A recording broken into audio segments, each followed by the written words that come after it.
What's up everybody, so in today's video we're taking a look at the 2015 Ferrari 458 Spider.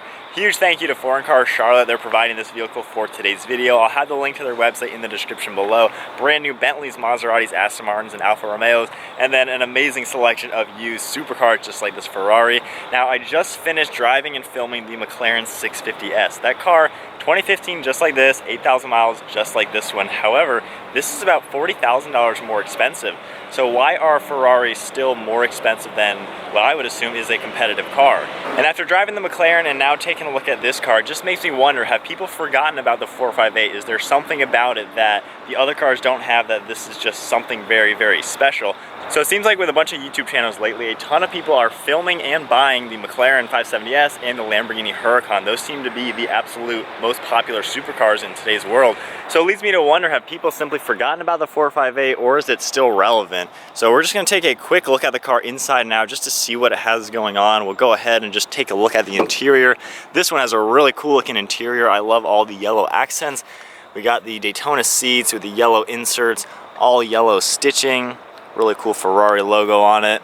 A very simple interior. I have driven one of these before. It's been about 2.5 years.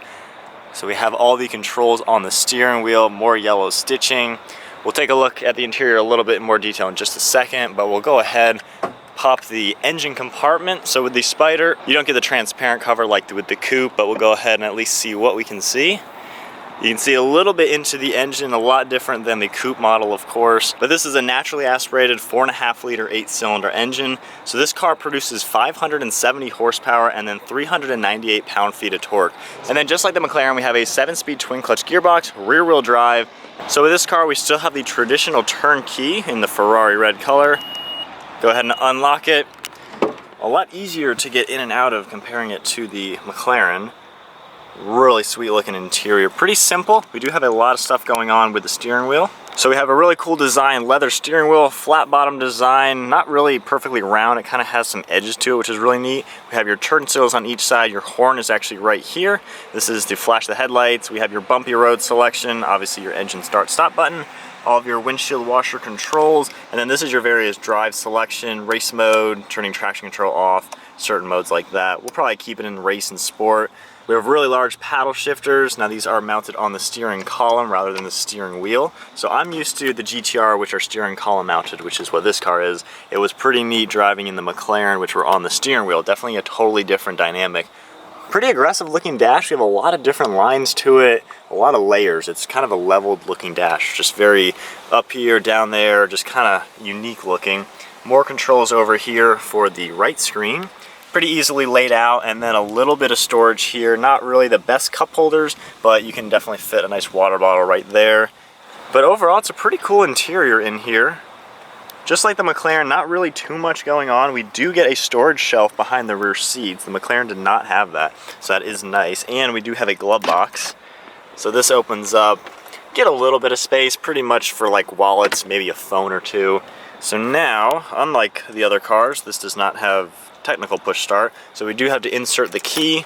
We have to turn the electronics on first by turning the key. So now with the electronics on, my foot on the brake, I will press the start button and we'll roar this naturally aspirated engine to life.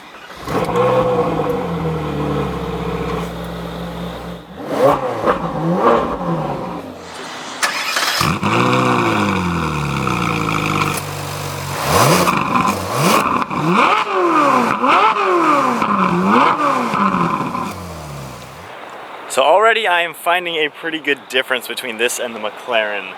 That engine sounds insane. The way that sounds is totally different comparing it to the twin turbo you get with the McLaren.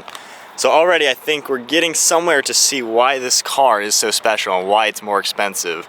And then once we drive it, of course, we will see if people need to take a look at these things once again. Pretty simple how the roof works, very similar to the McLaren. We don't get quite as much space in here if you want to use this as a trunk or not. I don't think it's really designed to. There's no separate button to actually make this open. You have to just put the button up to pretend like you are putting the roof down.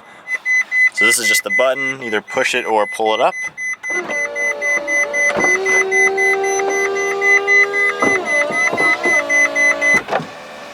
So that is with the roof closed now. This is a much more open car comparing it to the McLaren. This is pretty nice to be in. We have actually really good visibility. So if we just look straight out of it, we have a really good view out the front. It's really nice how you can see the fender arches, so it's really easy to point the car. The mirrors are a little bit lower. I think the McLarens are a little bit higher, but you have so much visibility here. Left is pretty good, just like the McLaren. A lot different than the Lamborghini Gallardo, a lot different than that. Really good visibility out the rear. Alright, so with the GoPro mounted up, we are about ready to take the Ferrari out for a spin. The trunk space is huge in this thing. So camera bag, lunchbox, and the car cover and a few other things. And no doubt you could fit a big luggage piece here, a medium one here, maybe like a pillow or something. So very, very practical supercar. Anyways, that wraps up just a quick look at the car. Let's hit the road. Alright guys, in the 458, kind of cool reuniting with the first supercar I ever drove. This one, I love all the yellow accents. One drawback with the Ferraris, they make a lot of the beep noises, but the engine sound is awesome. And real quick, with the adjustments of the seat, you can actually move this in a lot of different directions and get yourself really, really comfortable. A lot of the smaller convertible cars like this, you can't move it all the way back. But honestly, I have the seat a little bit farther forward than all the way back, so you can get plenty of space in here. I'm 5'11", not the tallest person in the world, but it's nice to know that even a really tall person could actually fit quite comfortably in the convertible. All right, so to now go, we're just gonna keep it into sport mode for right now, a foot on the brake.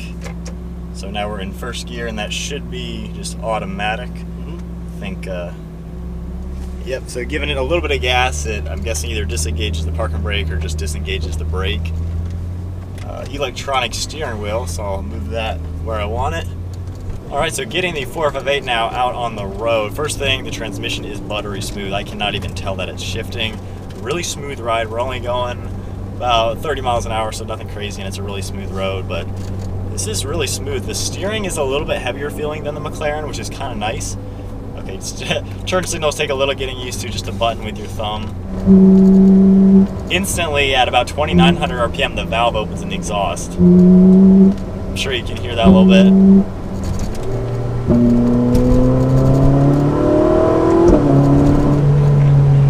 Very smooth power band. That's just barely getting on it with a little bit of shifting with it. So that acceleration was pretty interesting. There's just a little bit more drama to it. I'm only in sport mode right now, not even race mode, and we're not purely warmed up, but there's just something about the car. You can feel it like ready to go. It's an interesting feeling. It's kind of hard to explain. So we'll just pop it into automatic. We'll just keep it in sport mode. The car just toned down a little bit doing that. We're in 7th gear cruising. I mean, it's a pretty smooth ride. It's really easy to see out of. It's just a nice, like a comfortable car. You could actually daily drive this. Going over that bump was really smooth, being that this is not a carbon fiber monocoque construction. It's more aluminum and everything like that.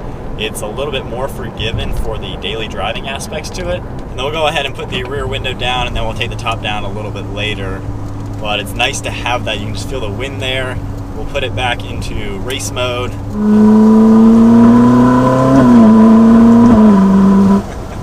That V8 has a good sound to it. When the valve opens, it's like an instant.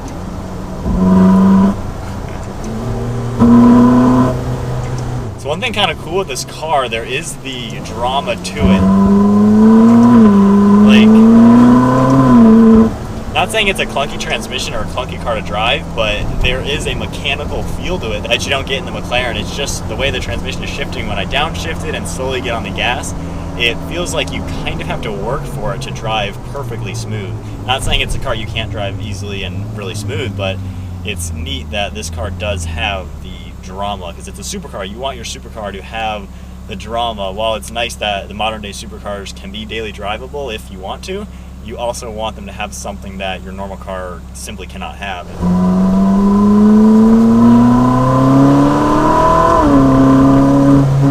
Alright, so now on some turns. It's incredible how flat this thing is. Just like with the other cars, but wow. It is so smooth and direct.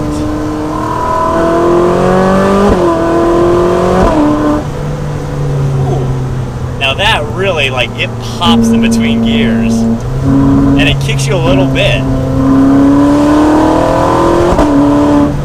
Wow. So when I drove the Lamborghini Gallardo, that was my ultimate dream car. I loved how the single clutch, it just kicks you in the back, it's dramatic. The McLaren was buttery smooth, barely kicked you, but this thing, it's actually pushing you in the back, which is just awesome.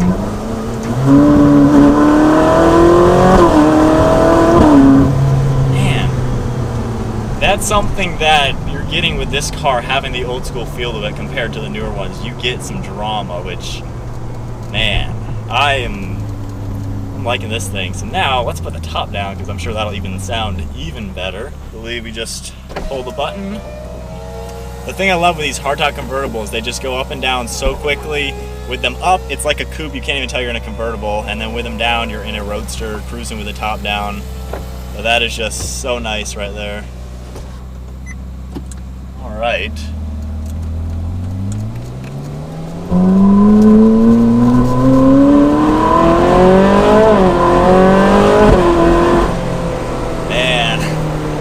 Top down now in a Ferrari. Man, I'm trying to find which one I like better, the McLaren or this. It's kind of hard to distinguish it. The McLaren by far is faster. That thing has an insane amount of horsepower and torque, and it just felt like a go-kart, but this just, there is something different with this car.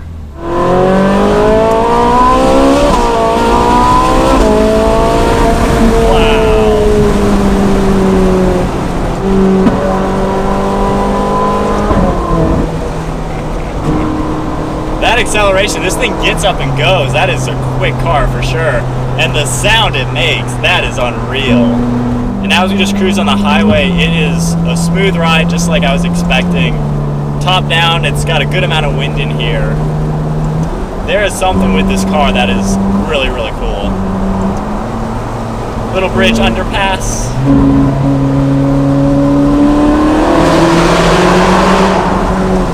Wow.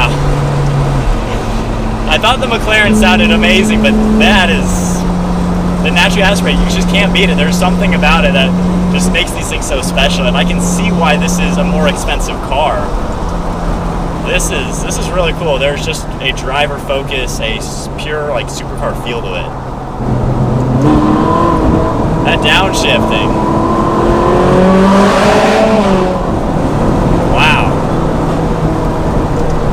Man, oh man. So we're gonna tone it down, automatic, sport mode, just kind of tone down the whole car right now. It is kind of hard to put my finger on what there is about it. It's just, I sound like a broken record saying the same thing over and over, but there is something with this car. The linear feel, just the old school engine transmission feel of it, it's just, there's something to it. But I'm trying to think, this versus the 650S that I just drove, there's a $40,000 to $50,000 price difference. That's a pretty good difference. I think the McLaren is faster. You could probably do more with it on the track, but this, if you did the same, like similar lap time, similar type of driving, you're going to be working so much harder for it, which is going to be really rewarding. I think the McLaren will do a lot of the work for you, but this car just, you got to tell it what you want to do, and you have to make it do what you want to do. So this car, that's what makes this car so special and worth the price that it is. There's just that. You got to work for it to make it work, and it's such a well-built machine. Everything works top-notch, and it gives you feedback. So it's just, it has a lot to offer. So now finishing up driving in the 458 back onto slow speed things, I like how this car can go from like a comfortable cruiser convertible sports car to then a you have to work for it supercar with some dramatic sound. So I'm really impressed with the car. It's hard to pick which one I would like better, this or the 650S. That's just such a toss-up. They're both worth the price, but there's so much to think about with the two cars, but I'm really, really liking this thing.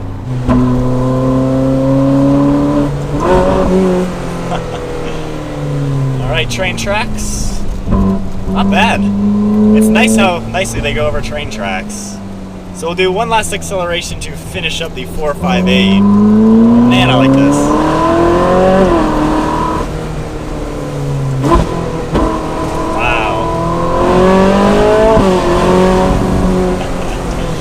That engine does not get old. You would never think a V8 could sound like that. Like, in my opinion, you hear a V8, you think of like a muscle car, but that is the most exotic sounding V8 you could imagine. That's insane. Wow. Well guys, unfortunately that is wrapping up the Ferrari 458 Spider. So to answer the question, have people forgotten about this? Probably not. Ferraris sell. The owners that are buying these know exactly what they're getting. I'd love to see more and more of these on YouTube channels just being used to their full advantage, because this is such an incredible special car. And then to also talk, should you buy this or the McLaren? This is a lot more expensive. It's $40,000 or $50,000 more, but it kind of is actually hard to figure out which one is worth more, because they're both awesome cars. The McLaren's faster, but it might have too much technology to where you don't do enough. This car, you got to make this car do what you want, and that is something very, very special to have. And once again, huge thank you to Foreign Cars Charlotte. Huge selection of used supercars like this Ferrari, brand new Aston Martins, Bentleys, Maseratis, and Alfa Romeos. Definitely check out the link to their website in the description below. So hope you guys enjoyed the video. Be sure to give it a huge thumbs up, smash the subscribe button. We'll see you guys next video.